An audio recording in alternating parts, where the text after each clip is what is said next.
नमस्कार दोस्तों, आपका अपने YouTube चैनल पर हार्दिक स्वागत है।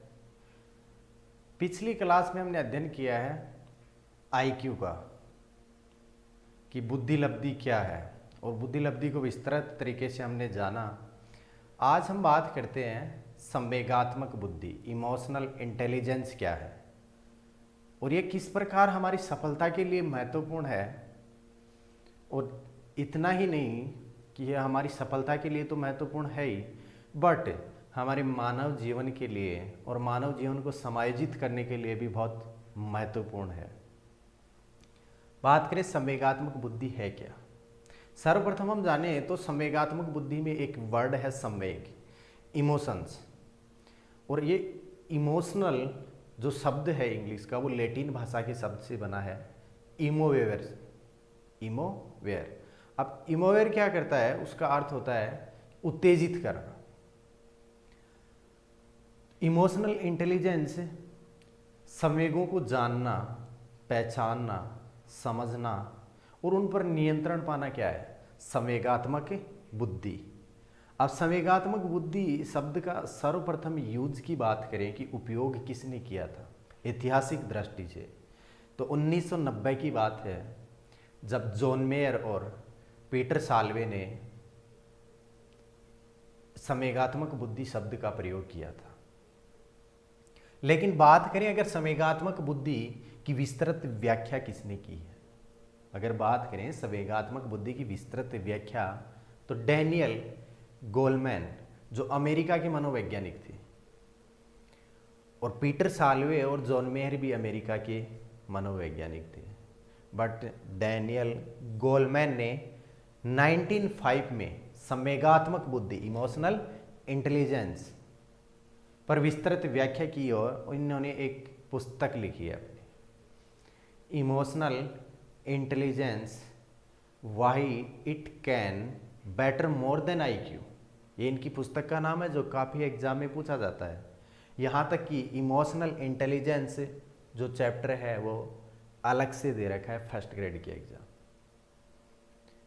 और इमोशनल इंटेलिजेंस को इतना योगदान है इमोशनल इंटेलिजेंस का मानव जीवन में कि वह सफलता के लिए जिम्मेदार माना जाता है इमोशनल इंटेलिजेंस को, कि 80% योगदान सफलता में इमोशनल इंटेलिजेंस का होता है।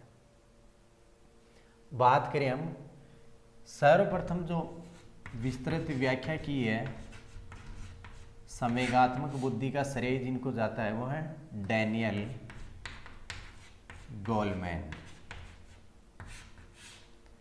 डैनियल गोलमैन 1995 की बात है। अब इनकी पुस्तक की बात करें, पुस्तक है इनकी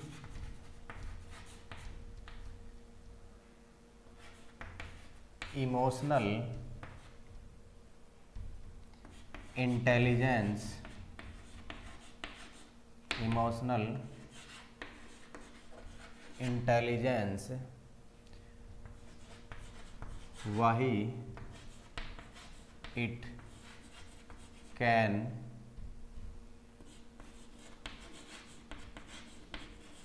बेटर मोर देन IQ। और इसी पुस्तक में इन्होंने विस्तृत व्याख्या की है emotional intelligence why it can better more than IQ। Emotional intelligence संवेगात्मक बुद्धि, बुद्धि लब्धि से महत्वपूर्ण क्यों।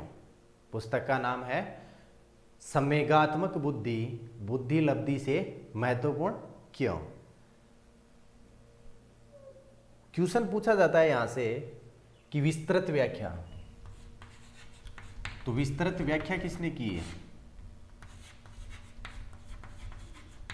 विस्तृत व्याख्या। एक तो ये ध्यान रखना एग्जाम पूछा जाता है संवेगात्मक बुद्धि की विस्तृत व्याख्या किसने की है, तो डैनियल गोलमैन ने। कब, 1995 की बात है। दूसरा इनकी पुस्तक का नाम पूछा जाता है emotional intelligence, why it can better more than IQ। संवेगात्मक बुद्धि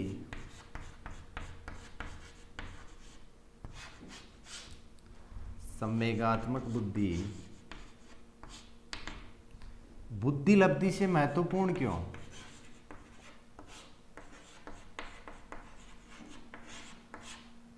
बुद्धि लब्धि से महत्वपूर्ण क्यों?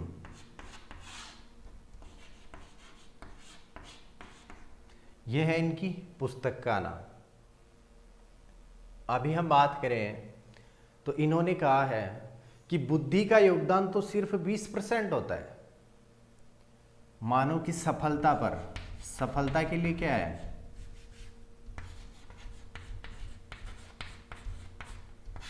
सफलता के लिए संवेगात्मक बुद्धि कितनी जिम्मेदार है, यही इन्होंने बताया है।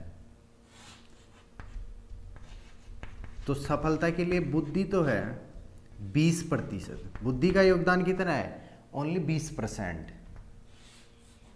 और बात करें संवेगात्मक बुद्धि EI इमोशनल इंटेलिजेंस का योगदान है 80%। ये ध्यान रखना, इमोशनल इंटेलिजेंस का सफलता के लिए मानव जीवन के लिए 80% योगदान है। संवेगात्मक बुद्धि, अब संवेगात्मक बुद्धि संवेग जो मैकडूगल ने बताए हैं 14 प्रकार की मूल प्रवृत्तियां और 14 प्रकार के ही संवेग पाए जाते हैं मनुष्य में। ब्रिजेश नामक वैज्ञानिक थे, तो ब्रिजेश ने कहा है कि जन्म के समय एक संवेग होता है उत्तेजना। जैसे जैसे बालक 4 साल का हो जाता है तो उसमें भय, क्रोध, प्रेम, ईर्ष्या ये उत्पन्न हो जाते हैं संवेग। संवेग निर्धारित होते हैं, मतलब संवेग सभी मनुष्यों में पाए जाते हैं और उन संवेगों को जो नियंत्रित करता है वो तो है बुद्धि। संवेगों पर नियंत्रित पाना बुद्धि का कार्य है। तो संवेगात्मक बुद्धि, और जिस इंसान के संवेगों पर जितना ज़्यादा नियंत्रण होता है उतनी ही अच्छी उसकी संवेगात्मक बुद्धि होती है। क्या होता है? जिस व्यक्ति में संवेगों पर जितना अधिक नियंत्रण होता है उसकी उतनी ही अधिक संवेगात्मक बुद्धि होती है। ये नहीं है कि संवेगात्मक बुद्धि, आज आप सोच रहे हैं कि हमारे संवेगों पर नियंत्रण नहीं होता है, तो संवेगों पर नियंत्रण किया जा सकता है। संवेगात्मक बुद्धि को बाद में भी अप्रूव किया जा सकता है। तो विस्तृत व्याख्या डैनियल गोलमैन ने 1995 में की। पुस्तक है emotional intelligence, why it can better more than IQ। सफलता के लिए बुद्धि को 20% जिम्मेदार ठहराए और इंटेलिजेंस, इमोशनल इंटेलिजेंस को 80% जिम्मेदारी है सफलता के लिए संवेगात्मक बुद्धि की। अब हम बात करते हैं इनके तत्वों की, कि संवेगात्मक बुद्धि के तत्व हैं जो जॉन मेयर व पीटर साल्वे ने बताए।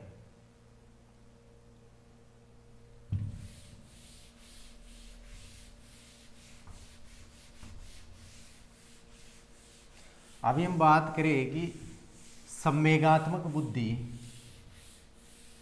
जिस व्यक्ति की ज़्यादा होती है वो व्यक्ति दूसरे के संवेगों को पहचानता है, जानता है, उनको पहचानता है और समझता है। और ये खासकर जो राजनीति वाले व्यक्ति होते हैं, जो राजनीतिक व्यक्ति हैं, उनमें सबसे अच्छी पाई जाती है संवेगात्मक बुद्धि, क्योंकि ये तभी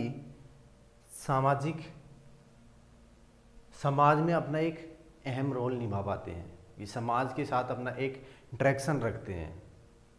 वो एक दूसरे की भावनाओं को समझते हैं, संवेगों को समझते हैं। बात करें तत्वों की तो जॉन मेयर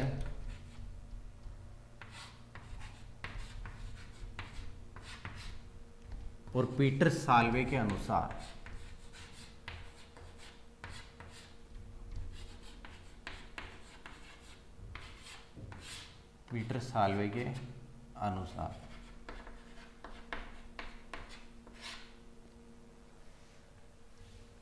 इन्होंने कहा है पहला आत्म जागरूकता। आत्म जागरूकता। अब आत्म जागरूकता क्या है कि जो इंसान जिसकी संवेगात्मक बुद्धि अच्छी होती है और जिसमें ज़्यादा होती है संवेगात्मक बुद्धि, वो आत्म जागरूक होता है। उसको पता रहता है कि आगे क्या करना है, क्या नहीं करना है और कैसे करना है। दूसरा है आत्मनियंत्रण।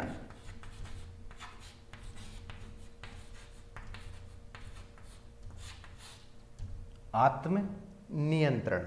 अब आत्म जागरूकता अपने आप को जानता है वो कि हमें किस क्षेत्र में जाना है और किस क्षेत्र में मैं बेहतर कर सकता हूँ।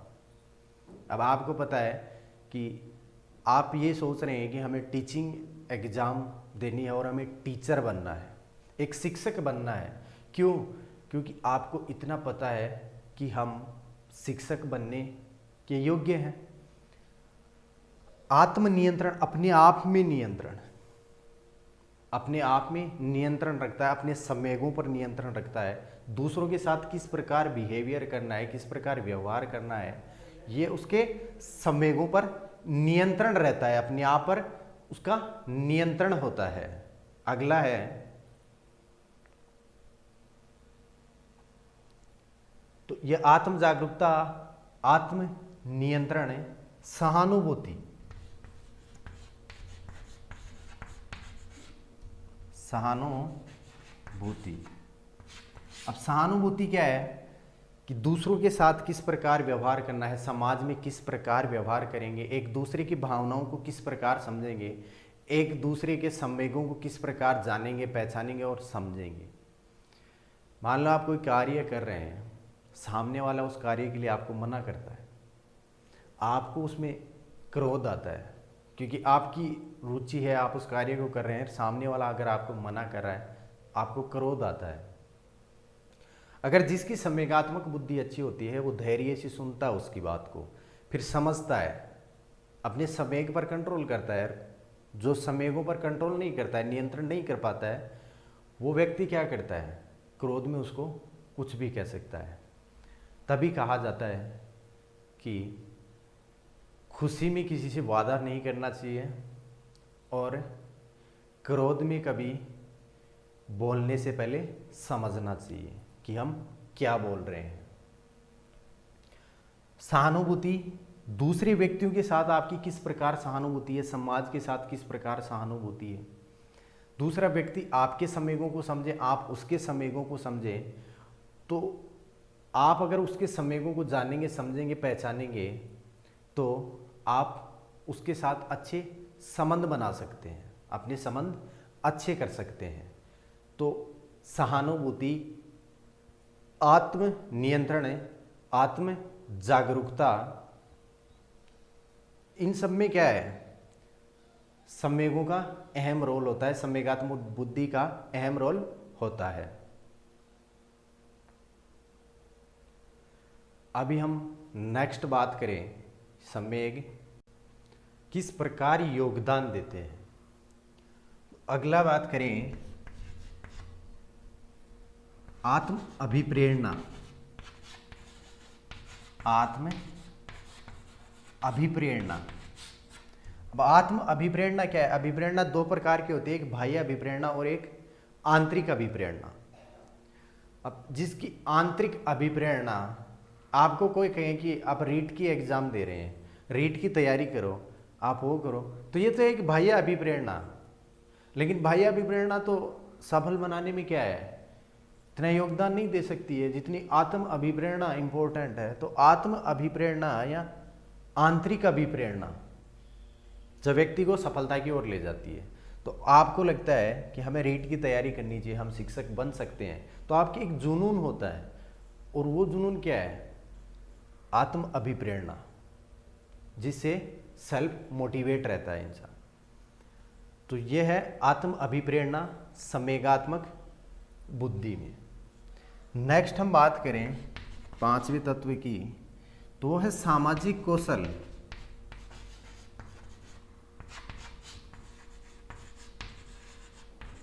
सामाजिक कौशल। अब सामाजिक कौशल क्या है कि समाज के साथ किस तरह व्यवहार करना है, समाज के साथ किस तरह रहना है, किस तरह समायोजन करना है, तो ये क्या है सामाजिक कौशल। तो जॉन मेयर और पीटर साल्वे के अनुसार ये ध्यान रखना कि आत्म जागरूकता पहला तत्व है, आत्म नियंत्रण या इसको स्वयं पर नियंत्रण बोल सकते हैं, या स्वयं पर नियंत्रण।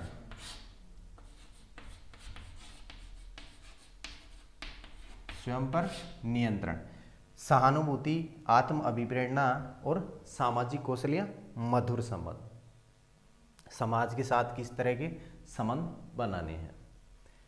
अगले हम बात करें कि संवेगात्मक बुद्धि की विशेषता क्या है।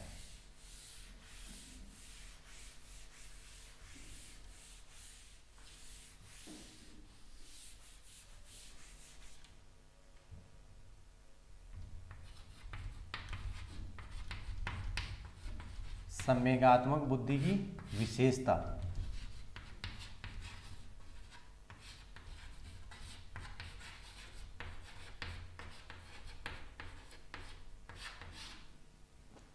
तो संवेगात्मक बुद्धि की विशेषता सर्वप्रथम तो यह है कि अपने आप को जानना या स्वयं को जानना और स्वयं को समझना, यही एक इम्पोर्टेंट है संवेगात्मक बुद्धि।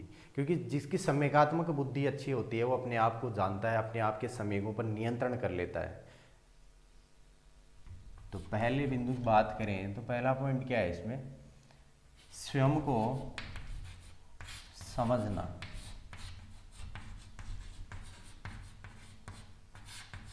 क्योंकि कई व्यक्तियों को आपने देखा है कि वो इधर उधर भटकते रहते हैं, उनको इतना पता नहीं होता है कि मैं किस क्षेत्र में जाऊं और किस क्षेत्र में मैं बेटर कर सकता हूं।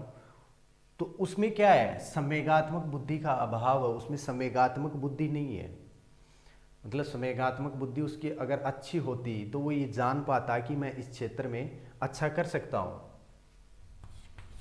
दूसरी हम बात करें दूसरों के संवेगों को, दूसरों के संवेगों को जानना,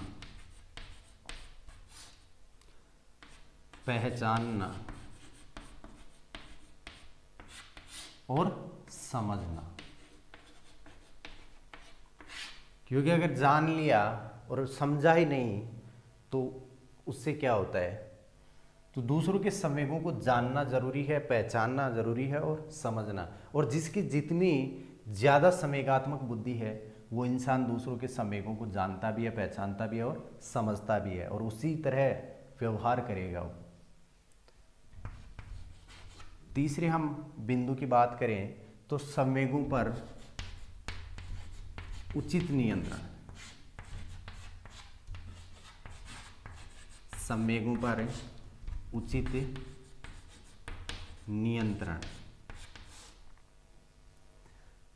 संवेग सभी में पाए जाते हैं और संवेग स्थायी होते हैं, लगभग उनमें कुछ परिवर्तन होते रहते हैं।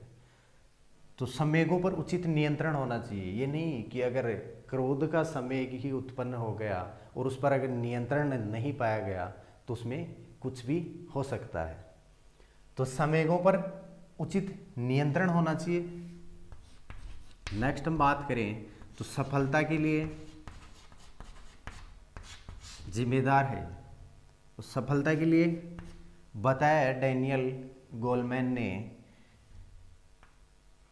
कि बुद्धि तो कितनी है, बुद्धि का योगदान तो कितने परसेंट है, 20%, और संवेगात्मक बुद्धि का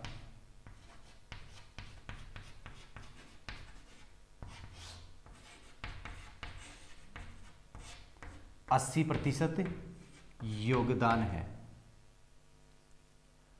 प्रसन्नता कि आप एग्ज़ाम देते हैं और आपने एग्ज़ाम क्वालिफाइड कर लिया, आपका रिजल्ट बेहतर आया है, तो आप क्या हैं, प्रसन्न होते हैं। और मान लो एक बच्चा अगर असफल हो जाता है तो वो क्या करता है, कुछ क्रोध भी आता है और अपने आप में क्या है, घृणा महसूस करता है। तो प्रसन्नता और द्वेष ये संवेग हैं जो क्या करते हैं, सभी मनुष्य में पाए जाते हैं। लेकिन अगर संवेगात्मक बुद्धि जिसकी उचित होती है तो अगर प्रसन्न है फिर भी वो क्या करता है, उस पर नियंत्रण पाता है, क्योंकि अति इनका उचित नहीं है। अगर अति हो जाती है सभी संवेगों की, अगर ज़्यादा होते हैं ज़्यादा मात्रा में, तो भी क्या है, ये अच्छे नहीं है, और कम मात्रा में भी अच्छे नहीं है। कि अगर किसी में प्रसन्नता का संवेग ही नहीं है वो भी अच्छा नहीं है, और किसी में अगर क्रोध का संवेग भी नहीं है वो भी अच्छा नहीं है। लेकिन अति नुकसानदायक है, इनकी अति नुकसानदायक है, इसलिए इन पर उचित नियंत्रण होना जरूरी है। तो ये संवेगात्मक बुद्धि की विशेषताएं। अब बात करते हैं हम संवेगात्मक बुद्धि का सूत्र है कि संवेगात्मक बुद्धि EI या EQ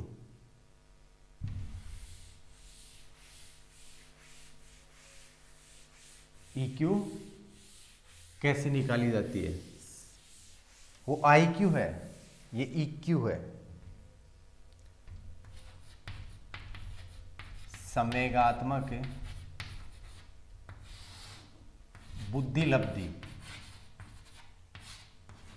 संवेगात्मक बुद्धि लब्धि, क्या बोलते हैं इसको, EQ। और वो बुद्धि लब्धि अलग है IQ, और यह है संवेगात्मक बुद्धि लब्धि EQ। संवेगात्मक बुद्धि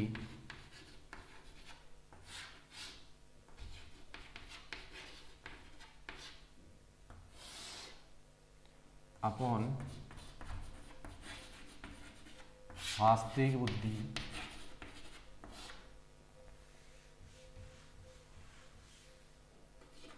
मल्टीपल 100। तो क्या हुआ, इमोशनल इंटेलिजेंस अपॉन